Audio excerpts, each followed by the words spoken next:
Okay, fantastic. So welcome everybody to the latest Joe Dale webinar. Today it's my absolute pleasure to be hosting a webinar on NotebookLM, notebooks that think using AI for deeper learning by Terry Williams, who is coming all the way from Phnom Penh, which is amazing. We've got people from literally around the world. We have people from the Netherlands, from France, from Barcelona, from Hungary, from Denmark, from Italy, from Madrid, from Qatar, from the UK, from Ireland, from North Carolina, from Brazil. Amazing, amazing. You're all very, very welcome. We're going to run for about an hour, and I'm recording the session, as you know, right now, which is great. So what I will do is I will publish that recording to my YouTube channel, and I will then share it with everybody once once we finish. So that'll probably be about an hour after we finish, and then I will email you all the recording, and I will also share it on LinkedIn in my Facebook group, etc. So without further ado, I'm going to hand over to Terry, who I'm sure will tell us a little bit about himself, and then we'll get going. So in the session, you can use the chat. Everything else has been turned off, simply to make a nice, clear recording. But you're more than welcome to put questions in the chat, and then what I will do is once I hand over to Terry, I will turn my video off and my audio off, and then I will collect all the questions that come in. If you have a question, it's helpful for me if you put the letter Q in front of your question to make it very clear it's a question. I'm not using the Q&A box. I'm just using the chat because it's a suitable size group to do that. We haven't got like hundreds and hundreds of people, which is great. And so if you have a question, just put the letter Q in front of your question, pop it in the chat. Um, Terry, I think I'm sure he's happy to say that he's not necessarily a seasoned presenter, so please be kind with him if there's a few informal moments in this session. So we're really looking forward to hearing all about Notebook LM.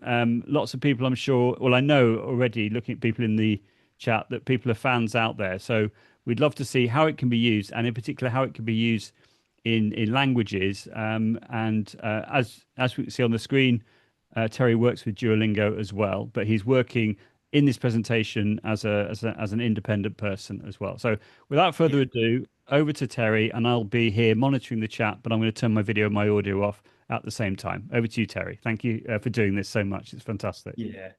All right. Thanks, Joe. And thanks everyone for coming. As you said, my name's Terry Williams. I've been teaching here in Cambodia for 8 years. I'm actually currently just tutoring and working for Duolingo. So I'm not actually teaching at a school right now. I put together a series starting last year called AI in the Classroom. And the idea is uh, how to bring AI to the teachers so they can use it. They can bring it into the classroom very easily, and to make sure that they're doing it the correct way with proper pedagogy and not just using AI for the sake of using AI. So you're going to learn practical tools, strategies, and ways to enhance student learning. I will introduce you to the basics of NotebookLM. You can use it in school. I've used it in my personal life. So there's many different ways that you can use it. And if you want, do you see the QR code down here? It's to the slide deck. I'll leave this open for about a week. So if you scan it, you'll have access to it for a week. Inside the slide deck, you'll find access to the notebook itself, along with some links to one of the Mizous that was created. Also, I think Joe will be making this available on the LinkedIn. So it'll be available for about a week in case you want to maybe show your colleagues and put it to practice. Okay. So when you have access to this, you'll be able to read through the speaker notes. I'm not going to go through everything. But the lesson itself is sound, and we're going to bring it into the classroom using a KWL chart. This would be like you have a new subject within the language. You're learning colors, you're learning numbers. So you have a new subject, and you start off with a KWL chart to find out what the students know. Okay. So, like I said, I'm not going to go through everything, but this here is trying to show you that the lesson itself is pedagogically sound. It This slide in particular kind of goes through a lot of the things that you hit, inquiry-based learning, and all the way down. So you'll be able to read it. I also did it in a way that you can look at through Blue's taxonomy. Kind of shows you what you're the remembering part when you're bringing back the prior knowledge, the understanding. And again, this pretty common sense, I think, hopefully. Uh,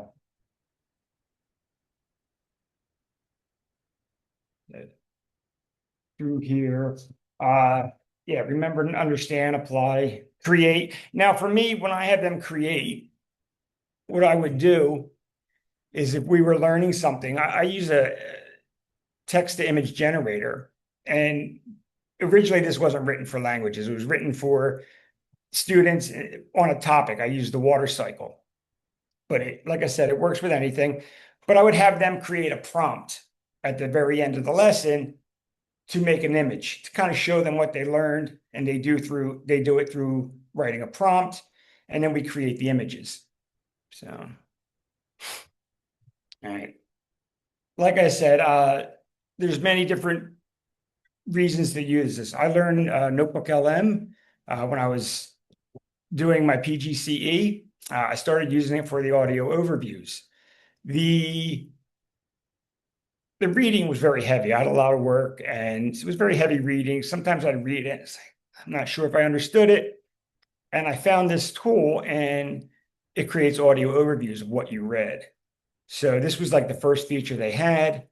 And what it is, it creates a podcast, and the podcasts talk about the content that you upload into the NotebookLM. So, and what's nice about this, it doesn't hallucinate as your ChatGPT or Gemini might. It's grounded in the sources, so you don't have to worry about getting some kind of crazy off the wall type answer. Uh, Something I did when I was studying, I was writing. It was my first assignment on learning theories, and I'm writing about Vygotsky, and it was explaining it to me like he was into behaviorism, which wasn't true. I got about a page and a half in before I realized it was wrong. And I said, okay, this isn't working. And that's when I came up with NotebookLM and using it to study as well. All right. So, now, uses for NotebookLM.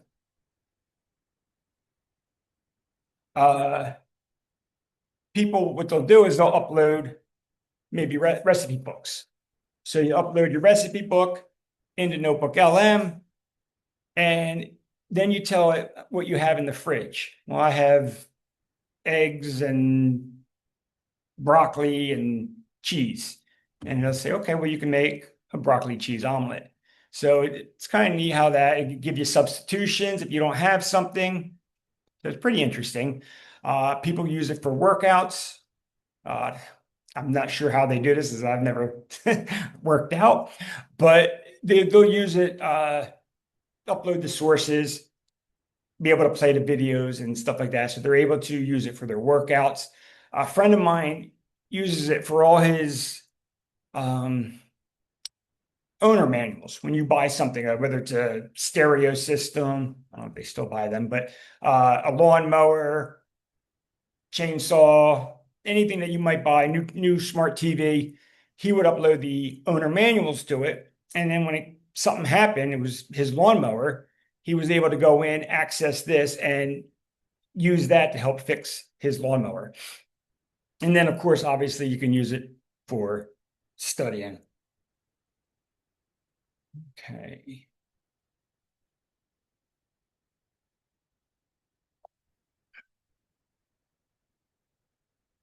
Now, what's nice about NotebookLM is it can also be added on. You can use it with other programs. So with the NotebookLM, I use a lot of Wordwalls. I'm not sure if you're familiar with them. It's an interactive quiz game, and I'm able to create from NotebookLM the questions. Uh, you, I would download it as a CSV file and then have ChatGPT change it into a file that can be used for Wordwall. So it will change the format. So then I just kind of copy paste it in. So it's a lot quicker that way. You don't have to actually manually copy each question and answer. I'm not sure if you're familiar with Anki. It's flashcards. It's another one. It's really good. I highly recommend it. Um, Same thing. Anki is actually a CSV file. So you can download it from NotebookLM and then upload it into Anki's flashcard system. Mizou is another one. It's for chats. And if you have paid Mizou, you can upload knowledge files. And NotebookLM would help with the knowledge files. If you don't have the paid version, which you don't actually need, you can just do the same thing using ChatGPT or Gemini. It also works with quizzes, Edpuzzle. With Edpuzzle, you can do like an interactive quiz with questions or video. So they'll watch the video, listen to the podcast, they'll listen to it and stop it and be able to ask it questions. That's with Edpuzzle. People mix it with like Notion or Perplexity. I'm not very familiar with them. With the Mizou chatbots, if you're familiar with Zoo, it's FERPA and COPPA compliant, so you don't have to worry about that. You can send it home with your students. So you get the information from NotebookLM, and then you can create a Mizou chat for the students. You can also share the NotebookLM with them. And what's nice about that is, well, it's not going to give them any hallucinations like a ChatGPT would. Also, they can't go off and do something else, like ask other questions. It stays focused to the topic. So you can share it with them. And then if they have classroom, if you have computers in the classroom, the students would be able to you can share it with your student classroom and they can use it in the classroom, or you can send it home. It's compatible with Google Classroom, obviously. I'm not sure how it works, but you can seamlessly put it into your Google Classroom as well. If you do flipped learning, they can work on it at home. And let's see.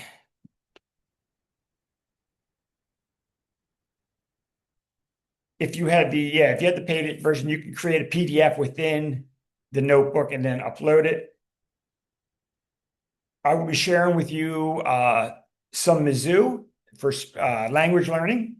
I didn't create them myself. I was able just to grab them, and you would be able to do the same. And once you open the slide deck yourself, you'll be able to access all of these things.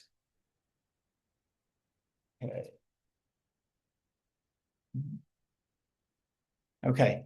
So we're going to go to the NotebookLM, and then we'll come back to this. I will explain to you how it works. This might be a good time maybe to ask some questions if you have anything maybe directly. That's up to Joe. Joe will decide that. So what I'm going to do is... We haven't got any questions yet, but Okay. I was mentioning that Mizou is also GDPR compliant as well. So that's like the equivalent in the UK and in Europe, which is very nice. And Chris in the chat has said, nice, add all the user manuals for your electric equipment. That's great.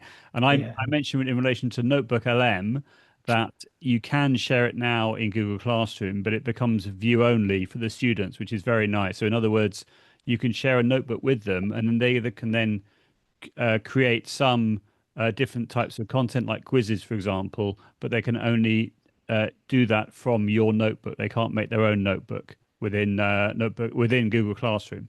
But they can create their own notes and slideshows and stuff. I didn't know that. I'm pretty sure that's right. I know we've got Vera Kabiro in the chat, who is an expert on NotebookLM. So please But chime in, Vera, if you'd like to. But my understanding is that the teacher can create a notebook, and then the students can then create different content. Don't worry, Emma. We're going to have a demo of NotebookLM in a moment. That's what Terry's just leading up to. He's just giving us the groundwork to start off with.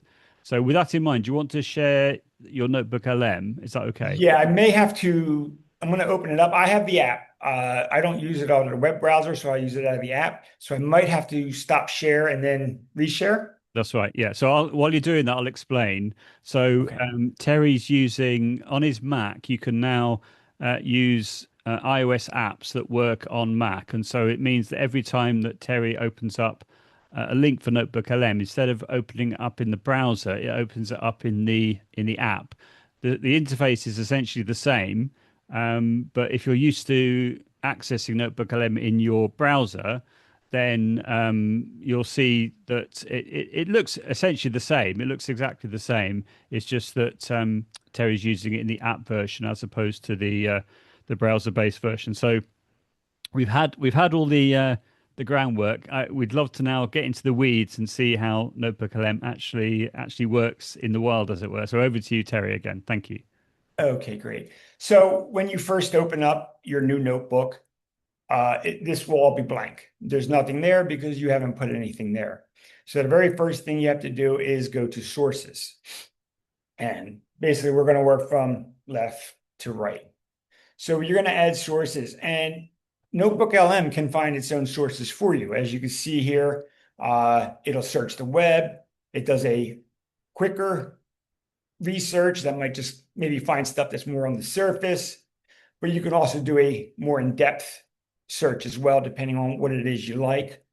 So I'll grab a couple from NotebookLM. Then I'll go to ChatGPT or Gemini, and I'll ask them, I'm saying, hey, I'm building a notebook on Spanish. Can you give me a couple web pages or PDFs? And it will do that. And I'll put them, when you click add sources, it lets you know what kind of source would you like to add. They will search for you. You can upload your files. You're allowed about 300 files. So as you can see, this one here has 52. So you can, if you have a PDF downloader on your computer, you can upload that. It does websites and YouTube videos, and which is, I think is really nice. And you can pull from your Google Drive, or you could simply copy and paste text into the thing, and it'll put it up there as a note, and it'll read it. Sorry for interrupting, Terry, but just to let everyone know, you do get 300 sources if you have a pro account. Pro account, but any In the free school. account, it's 50. In the free Okay. account, it's 50 sources. If you're using an education account, I don't know, it's probably the same, 300. But if you have a free account, it's 50 sources, which is still very generous, I think. Yeah. Yes, that's correct. Great. So as you can see, I uploaded a bunch of these sources, and I had mentioned about doing this is in the format of a KWL chart. So the first thing obviously you would do is find out what they know about Spanish numbers, Spanish colors. And they might be able to give you some of the numbers. Now you have an idea baseline of what it is they know. From there, I would go into my hook. And like I said, I mainly grab my sources from three places. I grab it from the notebook, from the LLM, and then from YouTube. And what's really nice is, like, let's say you're in the classroom and you want to share it with the students. Well, you're able to bring it up and actually share it Jack Cartman! with Kids Music Channel! right from the notebook, as opposed to having to closing it out and do something else. It's right there for them. I'm not sure if you share it with them, as Joe was talking about, if they can actually pull up the videos themselves and the documents. I'm not sure about that. But if you're displaying it in the classroom, you are able to do that. So whether it could be the PDF, you can bring that up. It'll actually take you. This gives you a breakdown. And then if you actually click on the link here, it will take you to the PDF. I'm not going to do that because then it'll jump screens. So you upload your sources, and after that, you'll see information in the chat. This will be blank until you do that. Once you do it, it goes through all your sources. As you can see, 52 sources, and it automatically gives you information on the content that you loaded. Now, one thing I can do is you come to the configuration, and you have choices here. For the configure chat, usually I might use a default if I'm doing it myself. They have the learning guide, which I don't use, but I can tell you it's more of a pedagogical tutor for deeper understanding. It'll ask questions to get the students thinking. And then custom. And what custom is then you would fill in the prompt box. So if you do not ask it to be a Socratic tutor, it will give answers.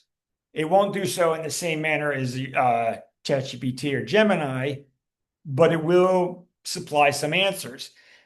If you do it in a Socratic mode, it changes. It won't do that. It might guide you to where you can find the answer from the studio, but it won't exactly give you the answer. So for me, maybe when I'm introducing the topic, I might leave the allow it to answer. But if I was giving it to them to prepare for an exam, I would then put this prompt in here. Okay. When you open the notebook for yourself, you'll be able to come in and see these prompts, I believe. I believe that's possible. But either way, when you make it yourself, you will be able to do this. And then, of course, how long do you want these answers? I leave it as default. So now that it's Socratic, you can ask it questions. And this here was done, I think it was just on regular. When I created this, it wasn't, I didn't have the prompt in there. But this it says, discuss what these sources say about schools in the larger context. And then it does that. So here it's giving you the, obviously the English and the Spanish word. If you like what it has, you can save it to note. Okay. So, okay, I like this. I want to share it with my students. I'll save it to note. It'll generate the note. Okay. And then you open it up, and then there it is. It pops up back in the chat. Okay. And you come over here, you close it, and you're back to the original style chat. So you can ask it questions. It'll answer the questions for you. When you're at the bottom of when you're talking, it will, maybe not here, but a lot of times it will ask you, okay, what would you like to know? So I might say, okay, how to count to 10. Now it's in Socratic mode, so I don't think it'll just give you the answers, but it will guide you. Hopefully.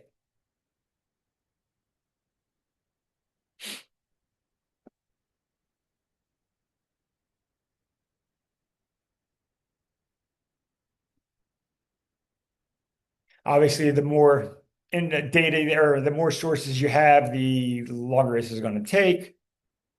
Okay, so it's in Socratic mode. So it does not give me the answers. But what it does is it tells you, okay, source one, and it tells you where to go to find those answers. You click on it, and we see the numbers there, but I don't see oh, there you go. So there you go, you have it there. So the kids could do it that way. I guess almost the same as giving the answer. Okay. But once again, it prompts you with other questions that you may have. For example, can you explain how to use the math term MOS? Okay. So it'll prompt you, but you don't have to ask it that. You can ask it, again, your own question. Obviously, if you like what they've given you, you can export it. The chat's now saved. This is a newer feature. They didn't do it before. You chatted with it and then you lost all the information unless you saved it to a note. But now it saves the chat and you actually have to delete it if you don't want it there. So it's a little bit different. Now, as I had said before, when I first started, actually, okay. Now we're going to move to the studio. This is the third part. It's basically 3 parts. So this is the third part, the studio. This is what NotebookLM creates for you. Okay. And you have, as you can see, a lot of choices. In the beginning, there was an audio overview, some reports, and they really built this tool up. They made it in, I guess it's called Google Labs, and they put a lot of time, effort, and money into this. They made it, I think it's really incredible stuff. So, as I said originally, you had the audio interview or audio overview. It's a podcast. It has 2 people talking about your content. Now, depending on what you want, this is great. You can now edit how you want that chat to sound. All of these studio options, with the exception of mind map reports, allow you to edit it. I'm a first grade teacher. That's going to give you something more for your students. I got 6th grade students. It might be a little bit more in depth, obviously more heavier reading for those students. I've always just left it on deep dive. Like I said, I was using it myself as a student, so I always use it for this. But you have debates, critiques, and briefs. I'm not exactly sure. It gives you, I won't read it, but it gives you the information. Also, the language. I'm not sure how many, but as you can see, there are a lot of languages here to choose from. So, very, very powerful. And then you can tell it, what would you like it to focus on? So it'll read everything and just kind of figures out what is wanted, and it'll give it to you. And you might not want it. So this will give you a way to say, hey, could we focus on certain aspects? And it'll do that. And then generate. It'll generate the audio overview. Now, as I said, this was the first one they had. Now they have interactive audio overviews. And when you see the play here, so these are let me make sure I can find the right one. I'm sorry, this one here, the little diamond shaped in the speaker. These are your audio overviews. You click on it. And actually, the things you need right away. The things you need right away. We've organized it logically, so it sticks. Hang on 1 second. We start with the... Why isn't it that? Ideally, it would open up. Okay, there it is. I clicked on interactive. And this is really neat because now you can insert yourself into the podcast. They have a prepared speech, prepared what they're going to say. But you can now jump into the conversation and ask it questions. So it'll stop the presentation, answer your question, and then goes right back to the podcast as if it didn't even miss a beat. So this is kind of a new feature. I think it's pretty cool. You could do it with your students, obviously. So I'm going to play. You see the Welcome join back to the deep lights dive. So up. today we're doing something I think is really satisfying. We're basically creating a practical Spanish vocabulary toolkit right from the ground up. Yeah, we've taken that huge stack of beginner materials you shared with us, Everything from So we counting hear it. songs They're to explaining what they're doing. conversational role plays, and we've just distilled it all. Think of it as a shortcut. It is the So ultimate shortcut. I'm We're going not to here to, interrupt them. lecture on, oh, wait, someone wants to join. Hey, go for it. Yeah, hi. My name's Terry. I'm a longtime listener, first-time caller. Can you real quickly give me a rundown of the Spanish numbers 1 through 10?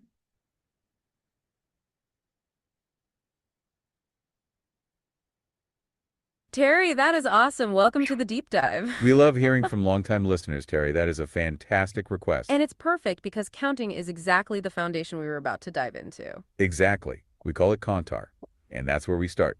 Okay, let's unpack this for you quickly, Terry. We'll start with 1, which is uno.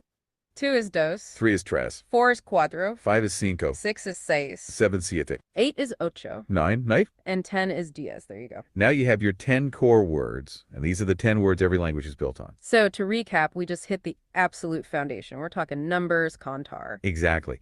And to make those words stick, our sources didn't just give you a list. They linked the vocabulary directly to movement. Now, what's neat about this is it's going to one of the videos, I think it was the Jack Hartman one, and where they have them going maybe uno, dos, tres, and they're going to actually announce or mention this technique. A kinesthetic hook, if you will. Yes, Terry, our source materials suggest movements like twisting your body side to side while you say the Spanish numbers. Okay, but I have to ask, does twisting your body really help you remember diez 2 weeks from now, or is it just a nice little hook for the moment? That's a fair question. I think the key is the immediate physical link. When you connect words like uno, dos, tres that you just learned to an action, you're not just reciting, you're engaging your motor memory. So it's about locking it in on that first pass. Precisely. And what I found interesting is... So you can see, and what they'll do is they'll answer my question. I'm not going to bore you with it, but then they'll go on back to where they left off at, talking about the notebooks, the sources that we put together there. So I found that pretty interesting because obviously that wasn't there before, but in the classroom, kids can be quite creative with their questions. So you can have a little fun with it. It'll answer their questions for them. And another one that came was after that was the mind map. Now, this is my favorite. You would just click on it. I'll do so, but I already have one prepared. And again, you'll see it generating. Certain things take longer. Your audio overviews and video overviews, they're going to take a lot longer to generate than, say, infographics or maybe flashcards. So we have a mind map, and it's labeled Essential Review. I open it up, and it breaks down into the categories. So all these categories came from the sources that I uploaded. So we got numbers, colors, all the way down. Those are all from the sources. Now, if you click on numbers here, it goes to the chat and it talks about the numbers.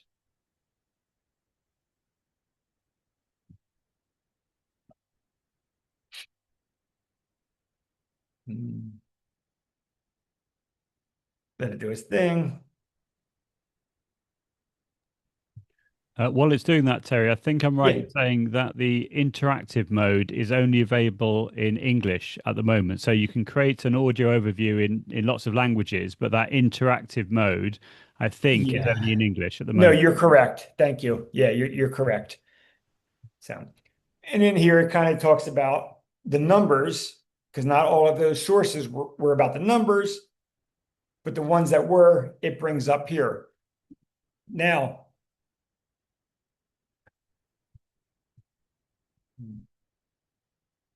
okay, there it goes. Back to this. You click on the button, you click on the greater than sign, and now, oops, it gives you a breakdown of the numbers. Colors, pretty much everybody knows how mind map works, but you get the idea. You click on blue, and it'll give you a breakdown of that. And let's see here. I'll make sure I hit the right button. I'm a geek for mind maps, so it's like one of my favorite features. The quiz, it creates a quiz for you, and it's up to you. Once again, you can come in here and decide maybe how many questions or what topics you want that quiz to be based on. So you can create this notebook for the topic and continue to build on it throughout the unit. So you can pick and choose. Now I built this out of all 52 sources, but if you have 3 sources that are numbers, you can tick box those sources and it will only use those sources. As you can see, this one has 38, 53. So you can have all the documents or sources in there, but only select a few at a time. You don't have to do them necessarily as all. So if you're moving along in a unit, you could do it that way as well. The quiz, flashcards, again, pretty simple. You have the choice if you want. And whoops, wrong one. Apologies. Here's the quiz. Okay, here's flashcards. Now, these are pretty simple, but obviously you go in there and you edit it and you put in some detailed notes. It can make them more along with what you want. You click on it and it gives you the answer. Okay, as you saw, I'm not sure, it says explain. When you hit the explain button, it'll go to the chat and it'll explain the number 4 to you in Spanish. Now, some of the newer ones they just added is the video overview and the slide deck. They were added a little bit after. And so the video overview is just that. It's a video they made, and I find it pretty interesting. So this is the video. We're going to go learning Spanish online. And if you hit play. Welcome to the Explainer. Today, we're not interact. actually going to teach you any Spanish. Instead, we're going to pull back the curtain on the surprisingly consistent playbook that all these popular online videos use to teach it from scratch. Really clear formula at play here.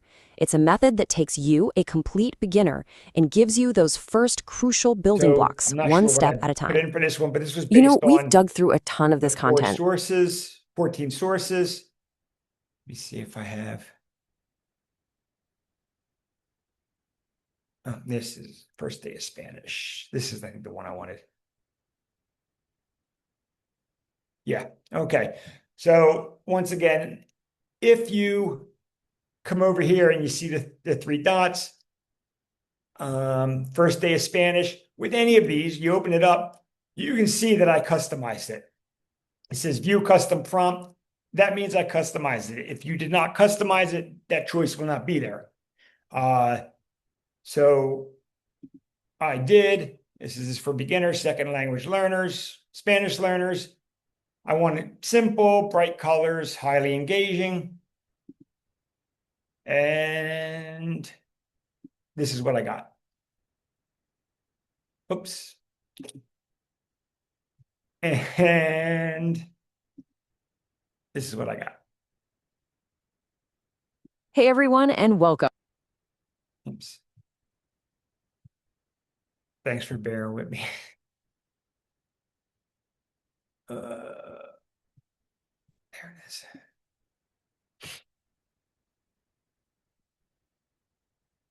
Hey everyone, and welcome. So, are you ready to jump into an adventure? Today, we're going to live out our very first day similar to the speaking audio Spanish. overview, We'll pick up the all the voice, key words you need right from the moment you wake up. And the best part? We're skipping the boring stuff and just diving straight into the fun, useful words. Let's do this. Okay, first things first. How do we say hello? It's simple. Hola. So that's H-O-L-A. Now, what's really nice is you can export these, you can download them, and then share them that way. You can share with your colleagues, or you can actually export it and then you have it as a file and you'll be able to use just this source, this studio source that it created. You won't actually have to see the whole notebook. Again, showing the prompt. That's only if you actually put one in. And there's your download also. So I'm not sure what the difference between download and export is. Oh, okay. I think it exports different files. I'm not 100% sure. So we have, that was the video overview. What was the other one? The slide deck that came out, also came after. It came as the same time as the video overview. So first Spanish words, as you can see, I gave it a custom prompt. Same thing, keep it simple for the first grade students. And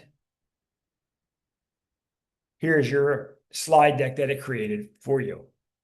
So I find this very interesting. I think the kids would really like it. Okay, so it gives you a little bit of everything that you put in the sources. I chose the 14 sources.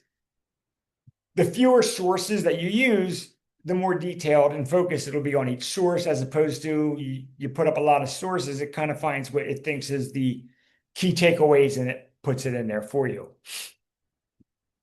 Now, more recently, they added the infographics, which I think are like very, very good. So here we go again, custom prompt.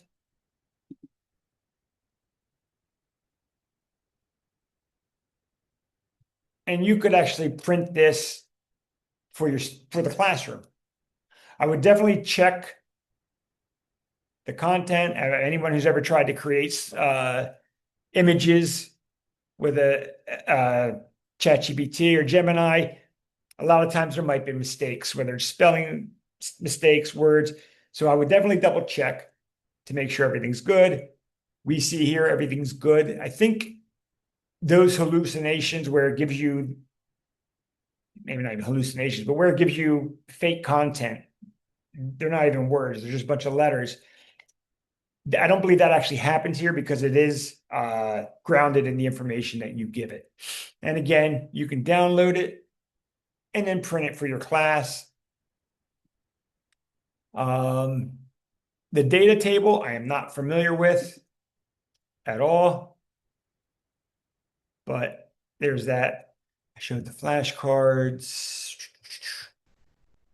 Does offer. Oh, okay. So I mentioned earlier, if you like something they give you and you can save it to note, that'll be over here too. This little piece of paper here, that was the one we just created.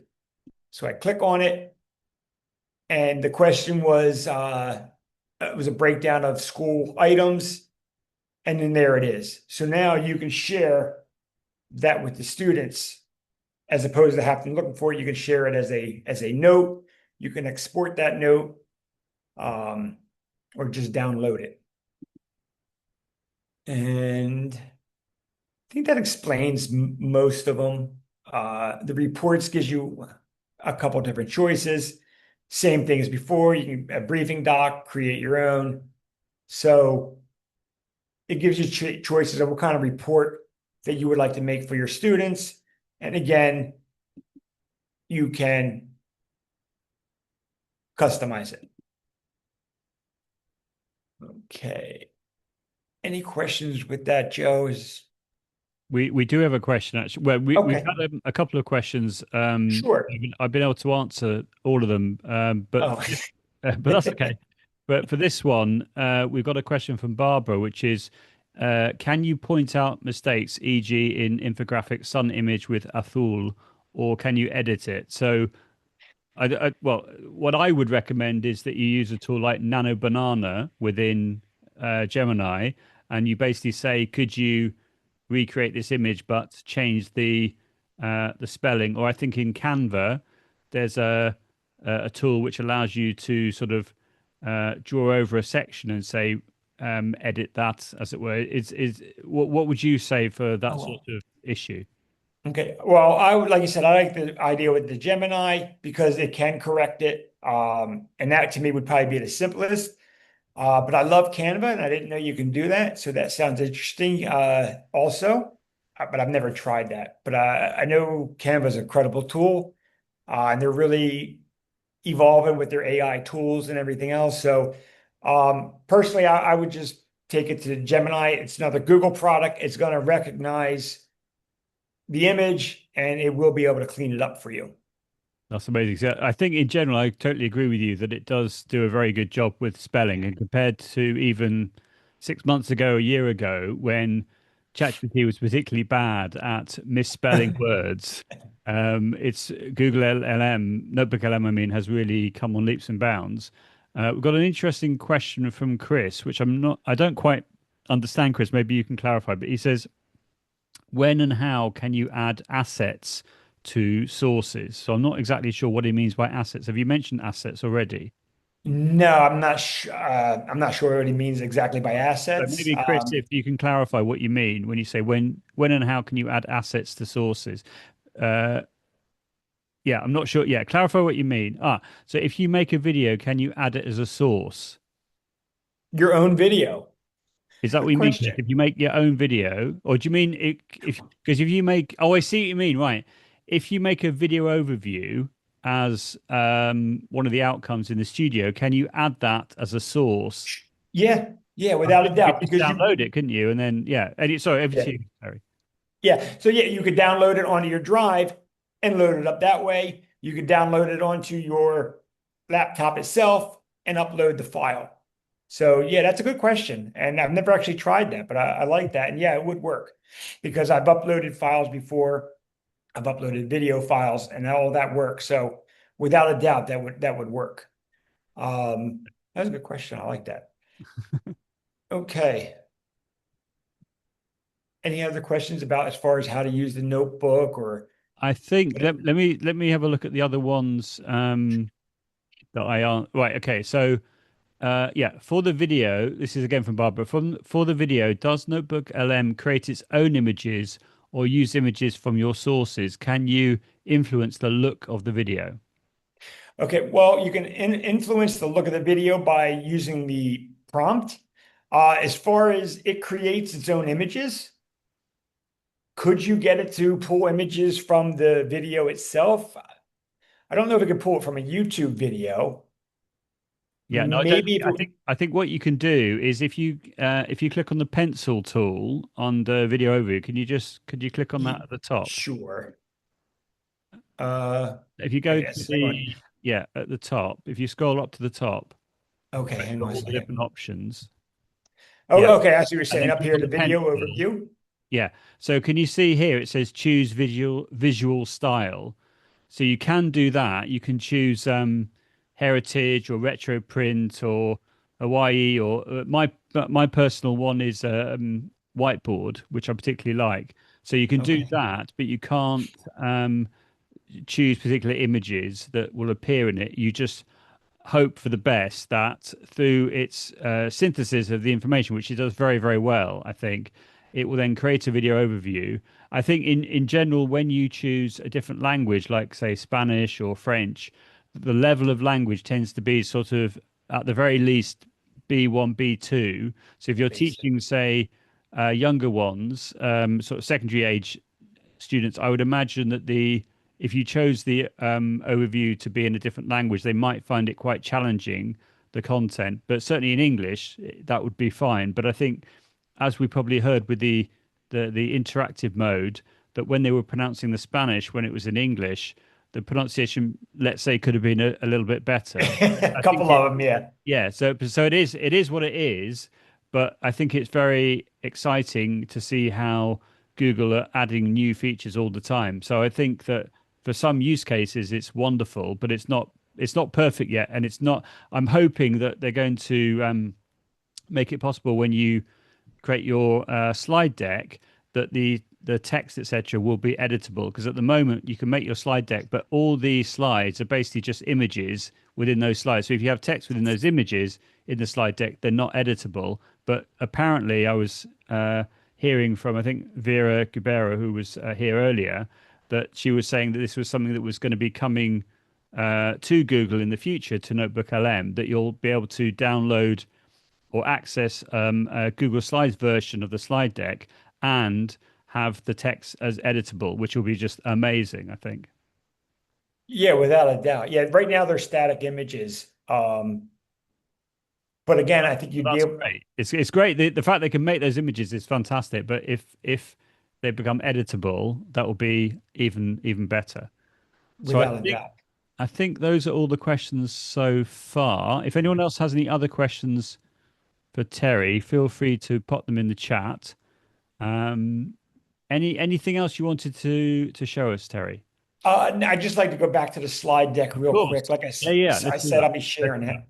Yeah, let's do that. All right. Let's see here. So this way and stop share.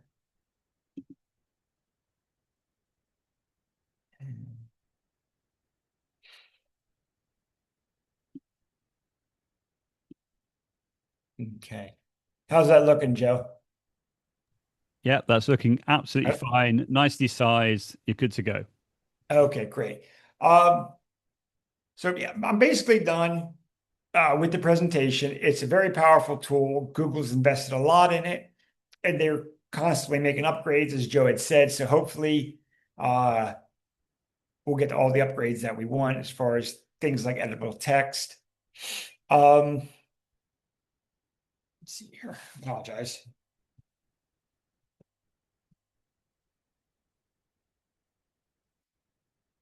Okay. I'm not even sure what. I presume that is if we have any questions, but I think we've done the Q&A section now. I think unless anyone else has any other questions they want to put in the chat.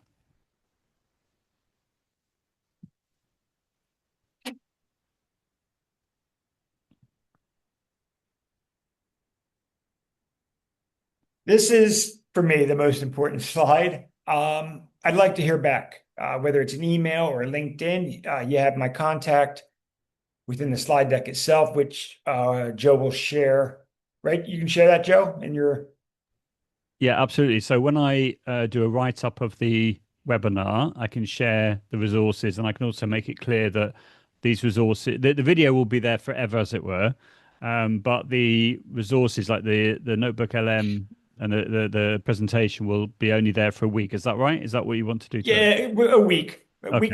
Less than two, let's put it that way. Okay, that's fine. I'll be needing it again. But I'd like to hear, how did you use it? What did you do with it? What worked? What didn't work? I'd like to hear the feedback of the tool, and then give me some insight. And it also helped me create more. If I find what people like, I'd like to be able to create more slides to share with other people. Like I said, you'll be able to use this with your colleagues and actually use it and share it with them as well for about a week or so. And I think that's about it, Joe.